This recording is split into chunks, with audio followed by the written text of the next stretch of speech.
Pues sin más, le damos la palabra a nuestro invitado Humberto Oseguera.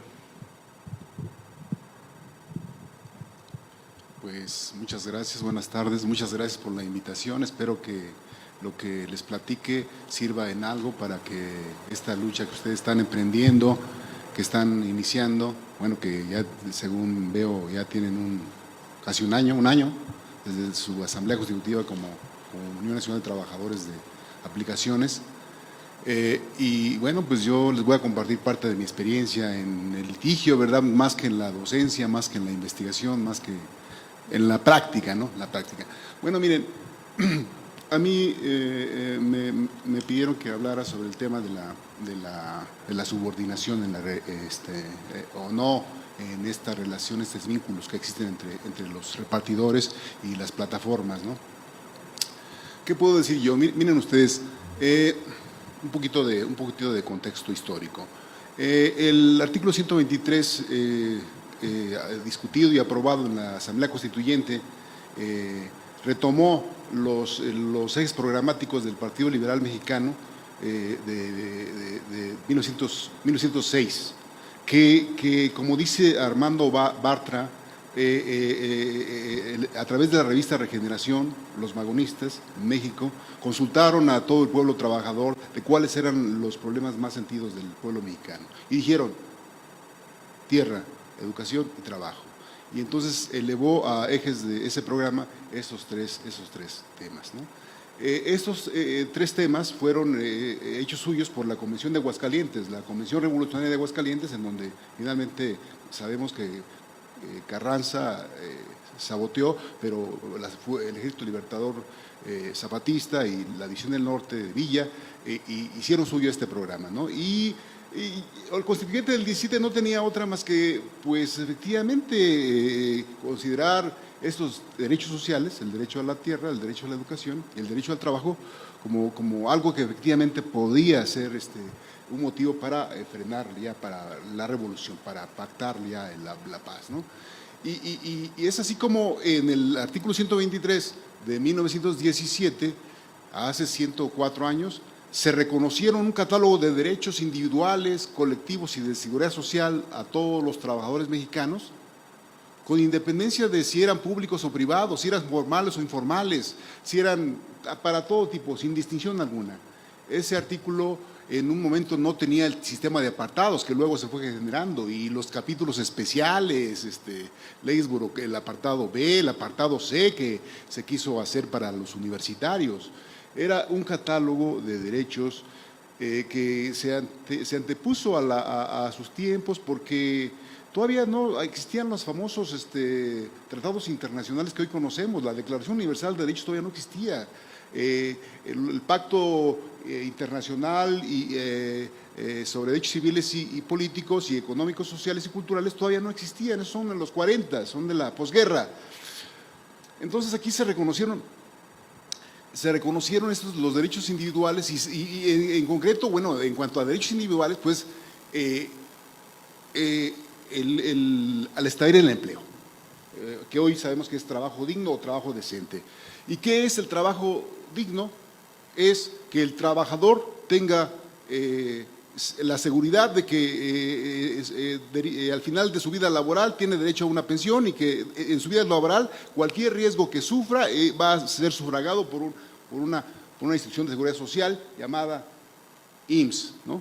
Y va a tener derecho a la vivienda digna a través del Infonavit, y va a tener derecho ahora con estas aplicaciones en México de las políticas neoliberales, de las AFORES, a un seguro para el retiro, ¿no? Entonces, todos esos derechos, la jornada de 8 horas, una demanda histórica de los trabajadores, ahí está plasmada, la irrenunciabilidad de derechos, de los derechos mínimos legales y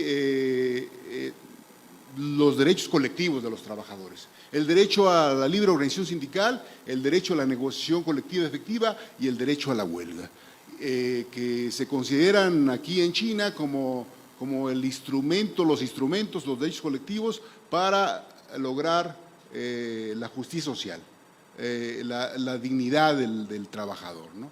El que se le valore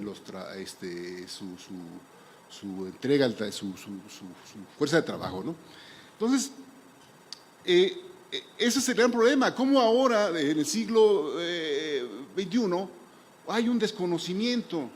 Yo empecé a litigar precisamente cuando en México se estaban imponiendo las políticas neoliberales y era el tiempo del cierre de empresas paraestatales, que implicaba que dejar a la gente sin empleo, pero no solo, acabar con los sindicatos y con los contratos colectivos que ahí había, ¿ah? Y con toda digamos, derechos adquiridos que tenían los trabajadores. A mí me tocó estar en el cierre de Uramex, una empresa paraestatal que estaba en un sindicato único de la industria nuclear, que efectivamente, aún con huelga estallada, ellos pretestaron caso fortuito fuerza mayor, que era improbable, y sin embargo políticamente no valió, que con huelga y con toda la solidaridad nacional e internacional se cerró esa empresa. Se acabó el contrato, se acabó el sindicato, por lo que hace porque ese era un sindicato nacional, es un sindicato nacional, el SUTIN. Pero bueno, y entonces, bueno, ya sabemos que vino la privatización de Teléfonos de México, el cierre de Luz y Fuerza, tremendo, ¿no? O sea, la forma de la política laboral neoliberal es tremendísima, la hemos visto, ¿no? Cómo a los trabajadores, para anularle su derecho a la huelga, a los de la energía, hay un decreto presidencial previo a la huelga de intervención administrativa, requisa o quiebra o suspensión de pagos, como lo que pasó aquí en la Ciudad de México cuando la liquidación del sistema de transporte Ruta 100, ¿no? O sea, cómo acabaron con un contrato que era uno de los más fuertes en el ramo del transporte aquí en la ciudad, ¿verdad? Y el sindicato, ¿no? Y bueno, pues ya pasó lo que pasó. Luego aparecían como empresarios los choferes, algunos como la mayoría optó por ser empresario, ¿no? Que tienen empresas, que ahí andan en pleitos. Bueno, aquí la esencia de esta ponencia es la siguiente: ¿son o no trabajadores los que se vinculan con las plataformas? Claro que son trabajadores. ¿Por qué? Porque a diferencia de un contrato de prestación de servicios profesionales, un contrato de arrendamiento, un contrato de mutuo, un contrato de comisión mercantil o como se le denomine a ese tipo de contratos por parte de este tipo de plataformas, en realidad hay el elemento de la subordinación. Es decir, los dueños de esa plataforma, por ejemplo Rappi, es una SAPI, ¿verdad? Tiene un registro aquí en el registro público de la propiedad del comercio que había que conocer, y no solamente esa, sino de todas las plataformas, para ver quiénes son los que integran quiénes son los socios y bajo qué estatuto se rige y cómo es quién diseña la política laboral de esas plataformas. Pues solamente los accionistas. ¿Y a través de quién las opera? De los caciques, que él dice. O sea, a través de las plataformas, que ahora son virtuales. Pero atrás de la plataforma hay personas, ¿no? Hay personas que manipulan esos aparatos, son los operadores de esas plataformas, ¿verdad? Y entonces ellos efectivamente evalúan, castigan, premian, ¿verdad? Fijan el precio de la fuerza de trabajo, la disposición que van a hacer, si parcial, total, o de 8, 9, 10 horas, 15. Los de Uber, ¿no? Que trabajan, dicen ellos, los dejan trabajar máximo 12 horas y los desconectan, ¿no? Yo uso frecuentemente Uber y he platicado con ellos y dicen, a mí me desconectan y tengo que descansar, porque efectivamente, si no, la propia plataforma dice, tú pones en riesgo, ¿no? a tus usuarios, ¿no? Bueno, hay muchos factores que hay implicados, ¿no? La cosa es de que aquí, digamos, el tema del concepto de subordinación, yo lo estudié en razón de mayor número de factores, ¿no? O de situaciones. O sea, ¿qué dicen los doctrinarios del derecho en el mundo y en México? ¿Y qué dice la jurisprudencia mexicana, ¿no? En respecto de ese concepto? ¿Y qué dice la misma ley? O sea, yo creo que si tenemos nosotros una idea de este concepto de subordinación, digamos, de múltiples enfoques y puntos de vista, llegamos a la conclusión de que efectivamente, pues eso es propio de una relación de trabajo en un sistema capitalista de mando-obediencia, ¿no? O sea, el patrón, pues obviamente que, o directamente o a través de sus representantes, en este caso la plataforma, ¿verdad? Los operadores de la plataforma, pues le dan instrucciones, autorizan o no a X persona para hacer parte de esa plataforma, lo incorporan a su plataforma para que esté a disposición cuando se tenga que hacer cualquier tipo de operación mercantil, ¿no? De compraventa, ¿no? De compraventa. Me llama la atención como alguien decía aquí, le pagamos renta, ¿no? a la plataforma, ¿no? por darnos chance de hacer repartos, ¿no? Acá en el contrato de Rappi habla de comisión mercantil, o sea, no habla de contrato de arrendamiento, no habla de arrendamiento de trabajadores para determinado tiempo, que se llama alquiler, ¿no? Contra eso luchó el artículo 123, para eso fue el artículo 123, porque eso es propio de este sistema neoliberal, la desregulación, ¿no? O sea, hay una involución del derecho social que es mundial, no solamente es en México.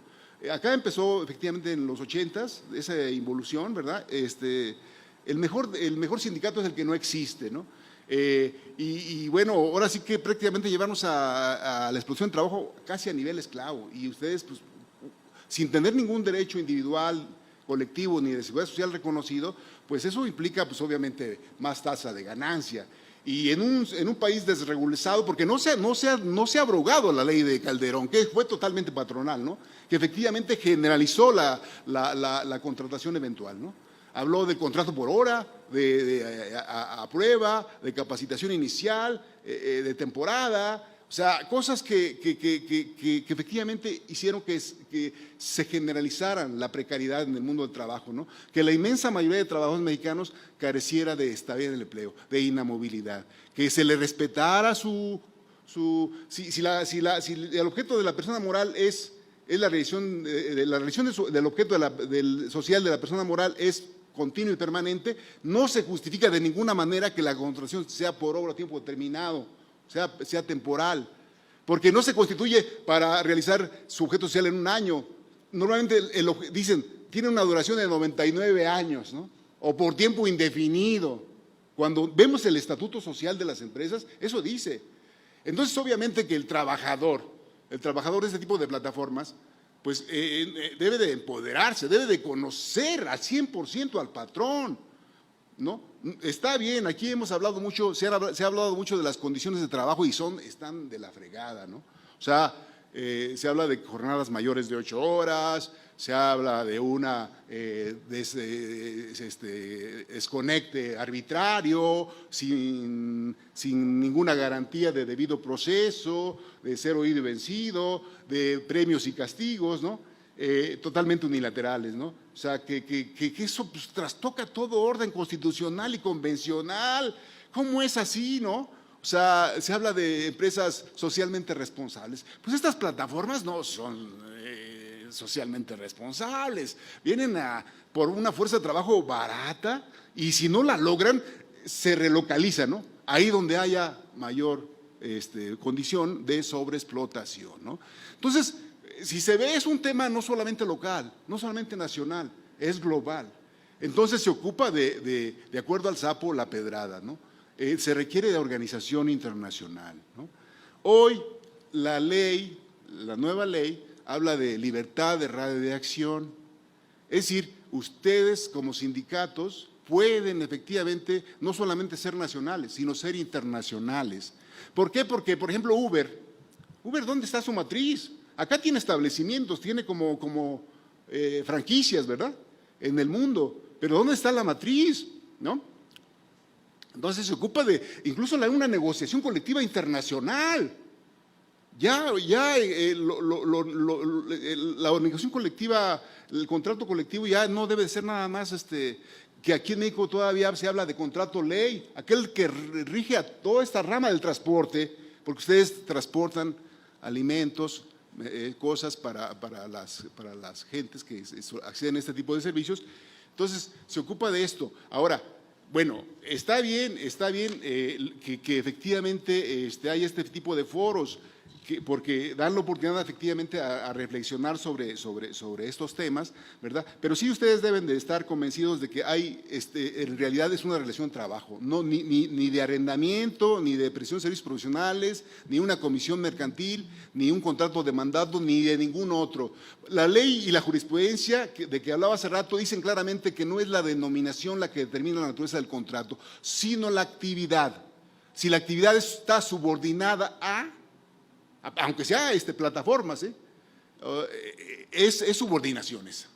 Porque ustedes no pueden hacer nada, no se autodeterminan, no hacen lo que ustedes quieren, sino que están siempre sujetos a las instrucciones que les da la plataforma, a los precios que fija la plataforma, a lugares donde tienen que llevar, ¿no? Aunque no tengan efectivamente un tipo de condiciones de trabajo igual a la vieja relación en donde pues era una empresa y se tenía que respetar puesto, categoría, funciones, adscripción, jornada, y esos eran irrenunciables e inamovibles, ¿no? El patrón no podía modificar unilateralmente este tipo de cosas. Acá igual, pues deben de, digamos, o sea, hay una violación aquí flagrante. Si yo hiciera un estudio constitucional, viola flagrantemente el 123, el espíritu 123 y su ley realmente, la totalidad, pero no solo.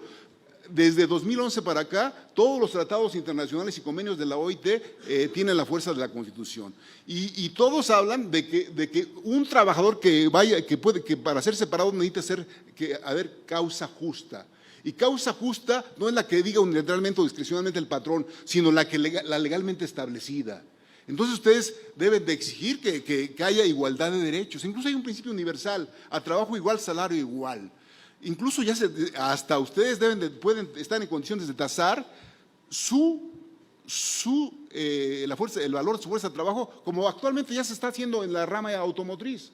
Sí, cachan cómo está, ¿no? Ya le están pagando 16 pesos la hora, dólares, no pesos, dólares, ¿no? Dólares la hora, ¿no? Entonces, bueno, pues igual que nada más los del norte tienen derecho a una vida digna de X o Y y acá no, en el subdesarrollo no.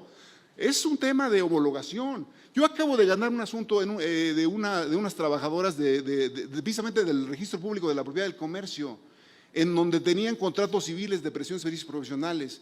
Y esa plaza es de base, y el de base ganaba 30 y el prestador de servicios ganaba 15. No, momento, igualdad es homologación. Y yo dije, hacen lo mismo en la misma jornada, en el mismo centro de trabajo con los mismos instrumentos, no es posible que se les pague esto. Entonces, por ejemplo, ahí donde hay precedentes, hay que estar atentos a los precedentes que hay en Europa para efectivamente plantear la homologación para arriba, ¿no?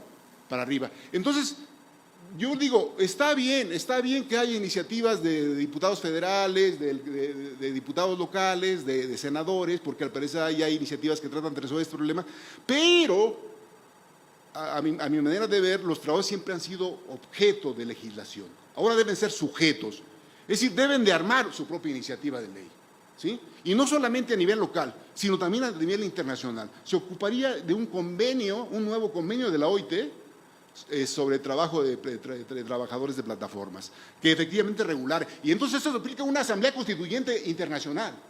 O sea, claro, ahorita ustedes ya empezaron una asamblea constituyente donde armaron su sindicato, que debieron de haber aprobado un anteproyecto de contrato colectivo de trabajo, ¿verdad? Y un plan de acción en donde sus demandas mínimas es establecer un empleo, trabajo decente, seguridad social y respeto irrestricto al ejercicio de los derechos colectivos. Porque un convenio 135 habla del fuero sindical. Por ejercer un derecho, yo tengo el fuero de no poder ser privado de mi trabajo por afiliarme a un sindicato. Entonces, se ocupa de quejas ante el Comité de Libertad Sindical para que efectivamente decir, acá en México el gobierno tolera, ¿sí?, la sobreexplotación de las plataformas de esta manera. Y como aquí se hablaba, visibilizar el problema. En realidad ustedes tienen un mundo, todo un mundo que hacer, ¿no? Un resto de cosas que hacer, ¿no? Entonces, igual, la propuesta de convenio de la OIT sobre el trabajo del personal de plataformas tiene precedentes. Yo, por ejemplo, un día fui aquí a la oficina de la OIT, que está aquí en Polanco, y de repente entré a su biblioteca y vi que el convenio 87 es una iniciativa de la Federación Sindical Mundial. la Federación Sindical Mundial tiene estatus consultivo en la Conferencia Internacional de Trabajo. Entonces, bueno, pues hay que hacer a lo mejor una alianza táctica o estratégica con la Federación Sindical Mundial, ¿no? Porque ellos tienen callo ya en esto. Han hecho de la Conferencia Internacional del Trabajo un foro legislativo laboral internacional que efectivamente, pues, ahí está, ¿no? Claro, o sea, los convenios son declarativos, luego se ocupa de la acción colectiva de los trabajadores, ¿verdad? Y la acción colectiva es por naturaleza la huelga. Hay que pensar, un plan de acción sin huelga no funciona, y la huelga antes que legal es histórica. Ajá. En el sindicalismo universitario se ejerció la huelga constitucional, ¿cierto? Como en su momento la ejerció el Sindicato Mexicano de Electricistas, ¿no? Porque el Sindicato Mexicano de Electricistas existió antes del 123. Un 14 de diciembre de 1914, nace el Sindicato Mexicano de Electricistas, de las empresas transnacionales que Porfirio había entregado a estas transnacionales, la telefónica, la eléctrica, ¿verdad?, etcétera, y haciendo uso de la huelga histórica, logran la firma de memoriales que equivalen a contratos colectivos y que no existía 123, no existían leyes local de trabajo, no existía nada. Entonces los derechos laborales antes que legales son históricos, y los históricos son la autonomía total de los trabajadores, la autodeterminación total. La ley viene para contener, para ponerle 1000 obstáculos a los trabajadores para el ejercicio de sus libertades, de sus derechos, ¿sí? Entonces, hay que saber combinar la ley. Si los que tengan memoria histórica saben combinar la ley con lo histórico. Por ejemplo, aquí en México, ¿quién abrogó la contrarreforma educativa? ¿Y cómo? La CENTE. La CENTE, efectivamente, concluyo. Ustedes saben que en 2013 el gobierno de Peña Nieto aprobó una ley en donde aquel que no fuera sometido a la evaluación, como acá ustedes, se le estaba por terminado su contrato. Con independencia de su antigüedad, de su situación, todos tenían que someterse a una evaluación que le llamaban punitiva. Y entonces se desataron movilizaciones en todos los lados donde tenía fuerza la CENTE, que es Guerrero, Chiapas, Oaxaca, Michoacán, etcétera, y otros estados. Y con la movilización y el apoyo del movimiento social lograron que este gobierno abrogara.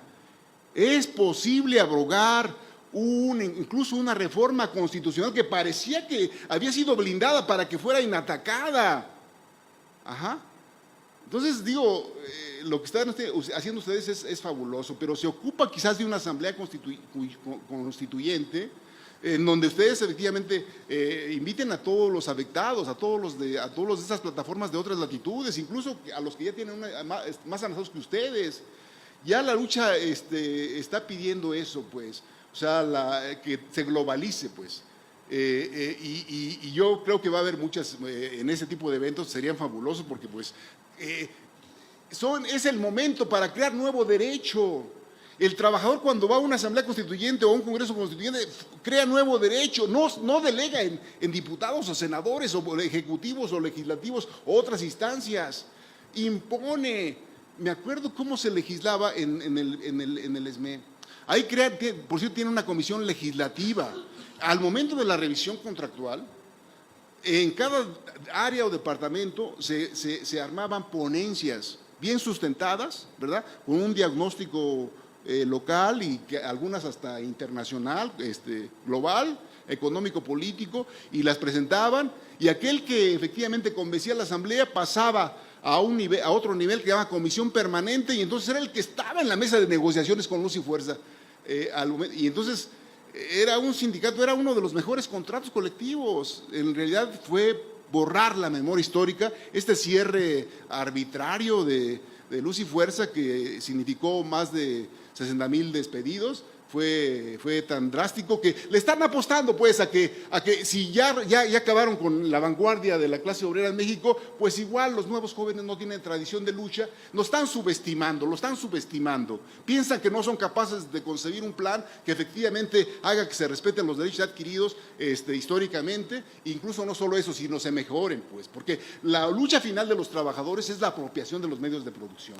Y como decía el compañero, que ustedes sean capaces de hacer sus propias plataformas, como ya algún compañero de Bélgica nos comentaba que allá los compañeros de repartidores se organizaron en cooperativa. Y creo que ya hay federaciones de cooperativas de trabajos de plataformas. Hasta ahí la dejo.